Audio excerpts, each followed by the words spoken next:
കാളി ദാരിക യുദ്ധത്തിന്റെ നേർക്കാഴ്ച കാണികൾക്ക് മുൻപിൽ അവതരിപ്പിക്കുന്ന കാട്ടക്കാമ്പാൽ ഭഗവതി ക്ഷേത്രത്തിലെ പകൽപൂരം സമാപിച്ചു. കാളിയെ പേടിച്ചോടി ദാരികൻ മായയിൽ മറയുന്ന സങ്കല്പത്തിലാണ് പൂരത്തിന് സമാപനം. ഞായർ രാവിലെ പ്രതീകാത്മക ദാരിക വധത്തോടെയാണ് കാട്ടക്കാമ്പാൽ പൂരത്തിന് സമാപനം. പൂരദിവസമായ ശനിയാഴ്ച രാവിലെ വിശേഷ പൂജകൾക്ക് ശേഷം ഭഗവതിയെ വലിയമ്പലത്തിലേക്ക് എഴുന്നള്ളിച്ചു. യുദ്ധത്തിന് വിഘ്നം സംഭവിക്കാതിരിക്കാൻ ഗണപതിക്കിടൽ ചടങ്ങ് നടത്തി. ഉച്ചയോടെ ദേശക്കാരുടെ ആനയും വാദ്യമേളങ്ങളുമായുള്ള എഴുന്നള്ളിപ്പുകൾ ആരംഭിച്ചു. ദേശം ചുറ്റി വൈകിട്ട് ക്ഷേത്ര പരിസരത്ത് ആനകൾ അണിനിരന്നു. 30ഓളം ആനകൾ കൂട്ടി എഴുന്നള്ളിപ്പിനെത്തി. തുടർന്ന് ആദ്യം ദാരികനും പിന്നീട് കാളിയും ക്ഷേത്രത്തിലെത്തി.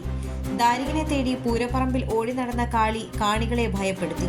ഒടുവിൽ തേരിലേറി മതിലകത്തേക്ക് പടനയിച്ച കാളിയും ദാരികരും ആദ്യം ആംഗ്യത്തിലും പിന്നീട് വാക്പോര് നടത്തിയും യുദ്ധത്തിന് തുടക്കമിട്ടു.